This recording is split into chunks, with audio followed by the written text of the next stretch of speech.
ഇന്നത്തെ നമ്മുടെ റെസിപ്പി എന്ന് പറയുന്നത് ബ്രേക്ക്ഫാസ്റ്റ് ആയിട്ടും ഡിന്നറായിട്ടും ഒക്കെ നമുക്ക് അപ്പത്തിൻ്റെ കൂടെയും ഇടിയപ്പത്തിൻ്റെ കൂടെയും ചപ്പാത്തിയുടെ കൂടെയൊക്കെ നമുക്ക് സെർവ് ചെയ്യാൻ പറ്റിയിട്ടുള്ള അടിപൊളി ഒരു മഷ്റൂം കറീൻ്റെ റെസിപ്പി ആയിട്ടാണ്. വീഡിയോ ഇഷ്ടപ്പെടുകയാണെന്നുണ്ടെങ്കിൽ ലൈക്കും കമൻറ്റും ഷെയറും അതുപോലെ തന്നെ സബ്സ്ക്രൈബും ഒന്ന് ചെയ്തേക്കണേ. അപ്പോൾ നമുക്ക് ഒട്ടും താമസിക്കാതെ തന്നെ ഈ ഒരു വീഡിയോയിലോട്ട് കിടക്കാം. അപ്പോൾ നമ്മുടെ ഈ ഒരു മഷ്റൂം കറി തയ്യാറാക്കാനായിട്ട് ഒരു അടി കട്ടിയുള്ള പാത്രം വെച്ച് കൊടുത്തിട്ടുണ്ട്. അതിലേക്ക് ചേർത്ത് കൊടുക്കുന്നത് 1 ടേബിൾ സ്പൂൺ അളവിൽ ബട്ടറാണ്. ഞാനിവിടെ ബട്ടറാണ് ഉപയോഗിച്ചിരിക്കുന്നത്. ഇതിന് പകരം ഏതെങ്കിലും വെജിറ്റബിൾ ഓയിലായാലും കുഴപ്പമില്ല, സൺഫ്ലവർ ഓയിലായാലും മതി. വെളിച്ചെണ്ണ പോലുള്ള ഓയിലുകൾ ഉപയോഗിക്കരുത്. അപ്പോൾ ബട്ടർ നന്നായിട്ടൊന്ന് ചൂടായി വരുമ്പോഴത്തേക്കും ഇതിലേക്ക് ഞാൻ ചേർത്ത് കൊടുക്കുന്നത് 1 ടീസ്പൂൺ ഇഞ്ചി വെളുത്തുള്ളി പേസ്റ്റാണ് കേട്ടോ. ഇഞ്ചി വെളുത്തുള്ളി നന്നായിട്ട് അരച്ചിട്ടാണ് ചേർത്ത് കൊടുത്തിട്ടുള്ളത്. ചെറുതായിട്ടൊന്ന് വഴന്ന് വരുമ്പം നമ്മളതിലേക്ക് ചേർത്ത് കൊടുക്കുന്നത് ഞാനിവിടെ 2 മീഡിയം വലിപ്പത്തിലുള്ള സവാള എടുത്തിട്ടുണ്ട്, അല്ലെങ്കിൽ ഒരു വലിയ സവാള എടുത്താൽ മതി. അപ്പോൾ അതെടുത്തിട്ട് നന്നായിട്ടൊന്ന് വഴറ്റി കൊടുക്കാം. അപ്പോൾ ഞാനിപ്പോൾ ഇവിടെ മൊത്തത്തിൽ തന്നെ ബട്ടറാണ് എടുത്തിട്ടുള്ളത്. അതിന് പകരം നിങ്ങൾക്ക് ബട്ടറും ഓയിലും കൂടെ മിക്സ് ചെയ്തിട്ടായാലും കുഴപ്പമില്ല, അല്ലെങ്കിൽ സൺഫ്ലവർ മാത്രമായാലും കുഴപ്പമില്ല, ഓയിലായാലും മാത്രം കുഴപ്പമില്ല. ഇനി ഇതിലേക്ക് ഒരു വലിയ പച്ചമുളകും അതുപോലെ തന്നെ ആവശ്യത്തിന് കറിവേപ്പിലയും കൂടെ ചേർത്ത് കൊടുത്തിട്ട് അതിൻ്റെയും പച്ചച്ചുവ മാറുന്നത് വരെ ചെറുതായിട്ടൊന്ന് വഴറ്റി കൊടുക്കാം. എന്നിട്ട് നമുക്ക് എന്തെന്ന് വെച്ച് കഴിഞ്ഞാൽ അത് അടച്ച് വെച്ചിട്ട് ഈ ഒരു സവാളയൊക്കെ ഒന്ന് നല്ലതുപോലെ ഒന്ന് വഴന്ന് നല്ലൊരു ഗോൾഡൻ ഒരു കളറായി വരണം. ഒരുപാട് ഗോൾഡൻ ആവണ്ട, ഈ ഒരു രീതിയിൽ വഴന്ന് വന്നാൽ മതിയാകും. ഇതുപോലെ ഒന്ന് വഴന്ന് വന്ന് കഴിയുമ്പോഴത്തേക്കും നമ്മളിതിലേക്ക് ചേർത്ത് കൊടുക്കുന്നത് തക്കാളിയാണ്. ഞാനിവിടെ ഒരു മീഡിയം വലുപ്പത്തിലുള്ള തക്കാളിയാണ് എടുത്തിട്ടുള്ളത്. നാടൻ തക്കാളിയാണ് കേട്ടോ ഇതുപോലുള്ള കറികൾക്കൊക്കെ എപ്പോഴും ഉപയോഗിക്കുന്നത് നല്ലത്. സലാഡുകൾക്കും അതുപോലെ തന്നെ മറ്റ് ക്രേവിങ്സ്, വെജിറ്റബിൾ കാർവിങ് അങ്ങനെയൊക്കെ ഉള്ളതിനാണ് കേട്ടോ മറ്റ് വലിയ തക്കാളിയില്ലേ അത് നല്ലത്. ഇതാകുമ്പോൾ പെട്ടെന്ന് തന്നെ തൊലിയൊക്കെ പെട്ടെന്ന് സോഫ്റ്റായി നന്നായിട്ട് വഴന്ന് കിട്ടും. തക്കാളി ആഡ് ചെയ്ത് തക്കാളി അത്യാവശ്യം നല്ലതുപോലെ വെന്ത് നന്നായിട്ട് ഉടഞ്ഞു വരുമ്പോഴാണ് നമ്മളിതിലേക്ക് മസാലപ്പൊടികൾ ചേർത്ത് കൊടുക്കുന്നത്. 1/4 ടീസ്പൂൺ അളവിൽ മഞ്ഞൾപ്പൊടി, 1/2 ടീസ്പൂൺ അളവിൽ നല്ല എരിവുള്ള മുളക് പൊടി, 1/2 ടീസ്പൂൺ അളവിൽ കാശ്മീരി മുളക് പൊടി, 2 ടീസ്പൂൺ അളവിലാണ് മല്ലിപ്പൊടി ചേർത്ത് കൊടുക്കുന്നത്. നമ്മൾ മഷ്റൂം ആയതുകൊണ്ട് തന്നെ ഒരുപാട് മസാലപ്പൊടികൾ ചേർക്കണ്ട കേട്ടോ. മഷ്റൂമിൽ പെട്ടെന്ന് ഫ്ലേവേഴ്സൊക്കെ പിടിക്കും. ഇനി ഇതിലേക്ക് ഒരു 1/2 ടീസ്പൂൺ ഗരം മസാലയും കൂടെ ചേർത്ത് കൊടുത്തിട്ട് നമ്മൾ ഈ മസാലയുടെ പച്ചച്ചുവയൊക്കെ ഒന്ന് മാറുന്നത് വരെ നല്ലതുപോലെ വഴറ്റി കൊടുക്കാം.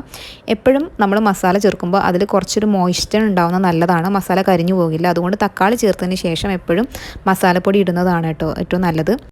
ഇനി ഇതിലേക്ക് ഒരു 1/4 കപ്പ് വെള്ളം ചേർത്ത് കൊടുക്കാം. ഈ മസാല ഒന്ന് നന്നായിട്ടൊന്ന് മിക്സായി അത് നന്നായിട്ടൊന്ന് മിക്സ് ചെയ്ത് തിളച്ച് വരട്ടെ. അതിനുശേഷമാണ് നമ്മൾ ബാക്കി കാര്യങ്ങളൊക്കെ ചേർത്ത് കൊടുക്കുന്നത്. ഇനി നമുക്കിതിലേക്ക് പാകത്തിനുള്ള ഉപ്പും കൂടി ചേർത്ത് കൊടുത്തിട്ട് നമുക്ക് നല്ലതുപോലെ ഒന്ന് മിക്സ് ചെയ്ത് കൊടുക്കാം. അപ്പോൾ നമ്മുടെ മസാലയൊക്കെ അത്യാവശ്യം നന്നായിട്ട് മിക്സായി വന്നിട്ടുണ്ട്. നല്ലൊരു രീതിയിൽ മിക്സായി വന്നു കഴിയുമ്പം നമ്മളിതിലേക്ക് ചേർത്ത് കൊടുക്കുന്നത് മഷ്റൂമാണ്. ഇത് ഞാൻ ബട്ടൺ മഷ്റൂം അല്ലാത്ത സാധാ നോർമൽ അങ്ങനത്തെ മഷ്റൂമാണ് എടുത്തിരിക്കുന്നത്. 250 ഗ്രാമാണ്. സാധാരണ നോർമൽ ഒരു പാക്കറ്റ് ഉണ്ടാവുമല്ലോ, അതാണ് എടുത്തിരിക്കുന്നത്. ബട്ടൺ മഷ്റൂം ആണെങ്കിലും കുഴപ്പമൊന്നുമില്ല. എന്നിട്ട് നമുക്ക് നല്ലതുപോലെ മിക്സ് ചെയ്ത് കൊടുക്കാം. പിന്നെ മഷ്റൂം നമ്മളെപ്പോഴും ശ്രദ്ധിക്കുക, അതിൻ്റെ എക്സ്പയറി ഡേറ്റ് കഴിയുന്നതിന് മുൻപേ തന്നെ നമ്മൾ ഇത് കുക്ക് ചെയ്യാൻ വേണ്ടി ശ്രദ്ധിക്കണം. അതുമാത്രമല്ല മഷ്റൂം എന്ന് പറയുന്നത് അറിയാലോ, എക്സ്പയറി ഡേറ്റ് വളരെ കുറഞ്ഞൊരു കാര്യമാണ്. നമ്മൾ വെക്കുന്തോറും അത് ചീത്തയായി പോകാനൊക്കെയുള്ള സാധ്യത കൂടുതലാണ്. അതുകൊണ്ട് വാങ്ങിച്ച ഉടനെ തന്നെ എപ്പോഴും ഉണ്ടാക്കുന്നതാണ് നല്ലത്. അപ്പോൾ ഞാൻ നല്ലതുപോലെ മിക്സ് ചെയ്ത് കൊടുത്തിട്ടുണ്ട്. ഇനി അടച്ച് വെച്ചിട്ട് നമുക്കൊരു മീഡിയം ടു ലോ ഫ്ലെയിമിൽ ഒരു 15 മിനിറ്റ് മുതൽ 20 മിനിറ്റ് വരെ വേവിച്ചെടുക്കാം. 15 മിനിറ്റ് കൊണ്ട് തന്നെ വേവുന്നതാണ്. മഷ്റൂമിന് അങ്ങനെ ഒരുപാട് വേവൊന്നുമില്ല.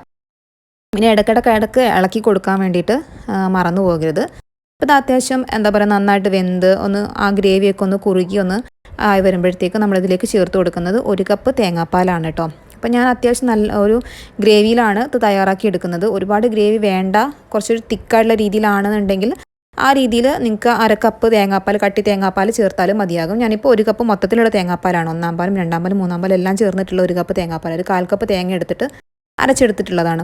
നന്നായിട്ട് മിക്സ് ചെയ്ത് കൊടുക്കാം. എന്നിട്ട് നമുക്കിത് നന്നായിട്ടൊന്ന് തിളപ്പിച്ച് നന്നായിട്ടൊന്ന് കുറുക്കി എടുത്തു കഴിഞ്ഞാൽ നല്ല ടേസ്റ്റ് ആയിട്ട് കിട്ടും. ഇതിലേക്ക് പാകത്തിന് ഉപ്പ് ചേർത്ത് കൊടുക്കാം. അതിന് പകരം നിങ്ങൾക്ക് വേണമെങ്കിൽ ഇതിനകത്ത് തേങ്ങാപ്പാൽ ചേർക്കുന്നതിന് പകരം അണ്ടിപ്പരിപ്പുണ്ടല്ലോ, അണ്ടിപ്പരിപ്പും ബദാമൊക്കെ അരച്ച് ചേർത്താലും നല്ലൊരു ടേസ്റ്റ് ആയിട്ടുള്ളൊരു കറി തന്നെയായിരിക്കും ഇത്. അതും നല്ല ടേസ്റ്റ് തന്നെയാണ്. ഞാനിപ്പോൾ തേങ്ങാപ്പാലാണ് ചേർത്ത് കൊടുത്തിരിക്കുന്നത് മാത്രമാണ്. അണ്ടിപ്പരിപ്പും ആണെങ്കിൽ അത് നന്നായിട്ട് സോക്ക് ചെയ്ത് വെച്ച് അരച്ചിട്ട് ചേർക്കുക കേട്ടോ. അതാണെങ്കിൽ പിന്നെ വേറെ തേങ്ങാപ്പാലൊന്നും ചേർക്കേണ്ട ആവശ്യമില്ല. അങ്ങനെ ഞാനിപ്പോൾ കറി അത്യാവശ്യം നന്നായിട്ട് തന്നെ കുറുക്കി എടുത്തിട്ടുണ്ട്. ഇനി ഇതിലേക്ക് നമുക്ക് ഒരല്പം മല്ലിയില ചേർത്ത് കൊടുക്കാം. പിന്നെ ഇതിലേക്ക് ഒരല്പം ബട്ടർ കൂടി ചേർത്ത് കൊടുക്കാം. ഞാൻ പിന്നെ ഒരല്പം ചെറിയ ജീരകത്തിൻ്റെ പൊടിയാണ് ചേർത്ത് കൊടുക്കുന്നത് കേട്ടോ. അത് ഓപ്ഷണലാണ്, ചേർത്താൽ ഒരു എക്സ്ട്രാ നല്ലൊരു ഫ്ലേവർ കിട്ടും. എന്നിട്ട് നമുക്കിതെല്ലാം കൂടി ഒന്ന് മിക്സ് ചെയ്ത് കൊടുക്കാം. ഇപ്പം നമ്മുടെ ഈ ഒരു കറി ഇവിടെ റെഡി ആയിട്ടുണ്ട്. സൂപ്പർ ടേസ്റ്റി ആയിട്ടുള്ള നല്ലൊരു കറിയാണ് കേട്ടോ ഇത്. അപ്പത്തിനും അതുപോലെ തന്നെ ചപ്പാത്തിക്കൊക്കെ ബെസ്റ്റ് കോമ്പിനേഷനാണ്. ഡിന്നറായിട്ടാണ് ഏറ്റവും കൂടുതൽ കോമ്പിനേഷൻ ആയിട്ടുള്ളത്. നല്ലൊരു കറിയാണ്.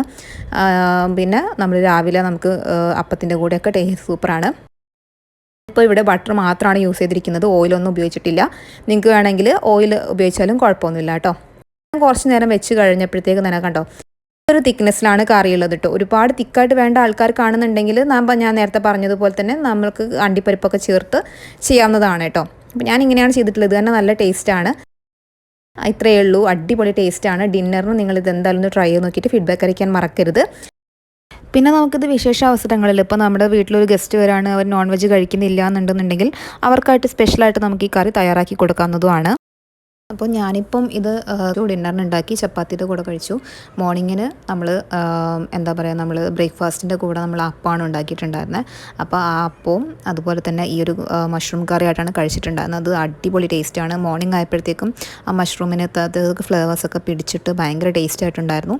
അപ്പോൾ വളരെ സിമ്പിളാണ് തയ്യാറാക്കാൻ വേണ്ടിയിട്ട്. നിങ്ങൾക്ക് മോർണിംഗിൽ വേറെ കറിയൊന്നും ഉണ്ടാക്കണം, അപ്പോൾ ഡിന്നറിന് ഉണ്ടാക്കി കഴിഞ്ഞാൽ നമുക്ക് മോർണിംഗിനും കൂടെ ഒരു കറി ആവുമല്ലോ. അപ്പോൾ വളരെ ഈസി ആയിട്ടുള്ളൊരു റെസിപ്പിയാണ്. എല്ലാവരും ട്രൈ ചെയ്യുന്നത്, നല്ല ഹെൽത്തിയാണ്. ട്രൈ ചെയ്ത് നോക്കിയിട്ട് ഫീഡ്ബാക്ക് അറിയിക്കാൻ മറക്കരുത്. മറ്റൊരു നല്ല വീഡിയോ ആയിട്ട് നമുക്ക് വീണ്ടും ഇൻഷാ അല്ലാഹ് കണ്ടുമുട്ടാം. അതുവരേക്കും ടാറ്റാ ബൈ.